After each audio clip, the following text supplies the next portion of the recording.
What's up mga chong? Magandang araw sa inyong lahat. So for today's video, meron tayong i-review na napaka-importanting accessory sa ating pagbabike. Siyempre, kapag nag-rides tayo, hindi naman palaging maliwanag, hindi naman palaging visible yung ating kalsada na madadaanan. Importante na meron tayong ilaw. Especially mga chong, kapag nag-ride out tayo bago umaga pa lang, bago pa lang sumikat yung araw, nag-ride out na. For today's video, i-review natin itong Rock Bros Bicycle Lamp. Kung makikita natin, ayan siya. Meron siyang kasamang handlebar and base mount. IPX6. Ayan. IPX6 waterproof siya. Anti-dazzling. Or siguro, ang ibig sabihin dito, anti-glare. USB Type-C charging. So, mas madali na siyang hanapan ng compatible na charger. 1.2 meters anti-falling. So, nila iparating dito is matibay yung kanilang product. Or hindi naman masasabing shockproof. Pero, up to 1.2 meters anti-falling. So, kahit ilaglag mo daw yun ng 1.2 meters, hindi daw basta-basta ito masisira.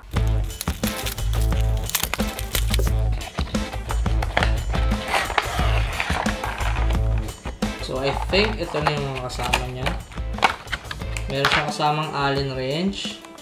Meron siyang kasamang screw. Pang-lock dito sa assembly. Ito yung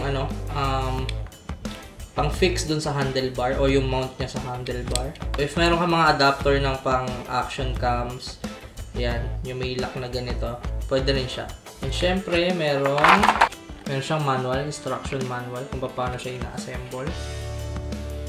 Hindi naman natin kailangan ng rocket science, so figure out yan later. And meron siyang kasamang Type-C USB cord. And what else? This one. Okay. Siguro ito yung mount sa katawan ng Kasi, tignan nyo, parang siya yung nag-fit dito. Para siyang style na if meron kayo ng push lock, parang yun siya. Ayan yung pang-lock na. Then, tignan natin yung unit itself. Ayan siya. RHL 1500. And to be honest, yung feel niya, well-built talaga siya, matibay, and aluminum siya. Aluminum yung casing niya. Metal. Tapos, knobs. Ito yung knobs niya. To be honest, yung knobs niya, parang waterproof talaga, guys. Very, wala kang mararamdaman na loose parts. Ayun, kahit alugin mo. Diba? Wala tayong narinig na loose parts. And ito yung pinaka-ilaw niya. Dito sa likod yung charging port.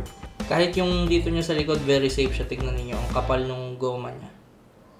Ayan, kung makikita niyo, napakakapal ng goma niya. Kaya hindi basta-basta papasukin ito ng tubig. So, tignan natin kung may charge siya. Ayun, meron. So, ilan yung level of brightness niya? 1, 2, 3, 4. Tapos yun na ulit pinakamalakas. 1, 2, 3, 4. So, ayon dito sa manual, yung battery indication niya, kapag ka naka-green light, okay, steady green light, more than 50% pa yung charge niya. Pag less than 50% na yung charge niya, nagpa-flash yung green light. Okay, so pag less than 30%, yung red light, naka-flash slowly. Okay, so mag-blink siya slowly. And then, if less than 15% power or pa-low-bat na siya, mabilis daw magpa-flash yung red light. So, meron siyang intelligent temperature control. Okay, so automatically magsha-shutdown yung light kapag ka nag-exceed na ng 100 degrees Celsius yung temperature ng unit. Lahat naman, kahit yung meron ako mga flashlight kasi na handheld lang. So, lahat naman na kapag ganito nakalalakas, talagang umiinit siya. Kahit sabihin natin na LED pa siya. Umiinit talaga yung mga ganito kalalakas na ilaw. For installation naman, napakadali lang niya i-install. So, gamitin lang natin itong bracket niya. So, parang may clip yan dito. Tapos, merong hugis yan dito. Papasok nyo lang siyang ganyan. Okay? So, maganda rito. Kagandahan dito. Kala ko nung una maluwag. Pero hindi. Very snug fit siya. So, ganyan yung gagawin natin. Okay, pasok mo na siyang ganyan. Ayan, medyo masikip nga siya actually. So, kailangan mo gamitan ng puwersa. Okay, so ikaw na lang bahala magpantay.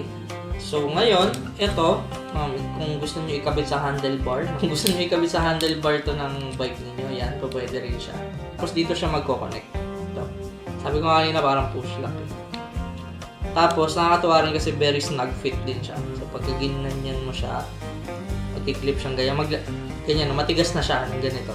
So kailangan mong puwersahin para mag-lock siya. Kailangan niya mag-clip. Pakinggan ninyo. Yun. So, yan na siya. Walang kaalog-alog.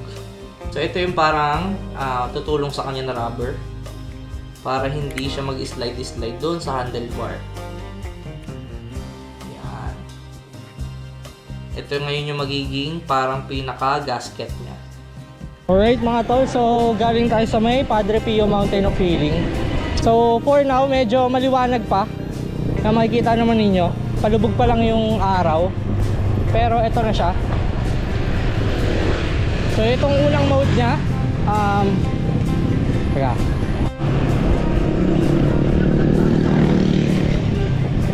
Ayan mga tol, medyo madilim na.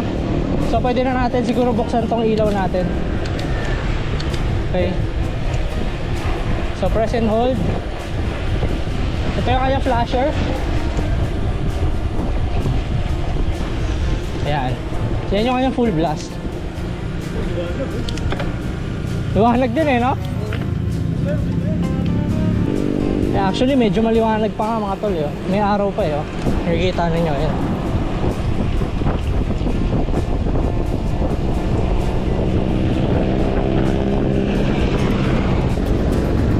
Pabuelo lang ah. Buelo lang ako. Ayan. Just to give you, ito na yung pinakamadilim na part. Okay, so buksan natin siya. So ito yung kanyang flasher. Ayan, makikita naman ninyo gaano yung kadilim, di ba? So ito yung lakas ng kanyang flasher. Ayan. Pag wala, ganyan siya. Okay. Buksan natin. Ganyan siya. Ito yung pinakamalakas. Yung pang-apat na mode. Third mode. Ayan, medyo umina ng konti. Second mode. And then first mode. Tapos yung flasher. Ayan.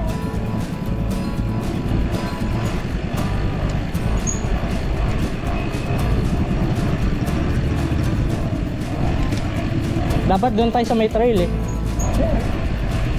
Yung kanina. Maganda rin doon.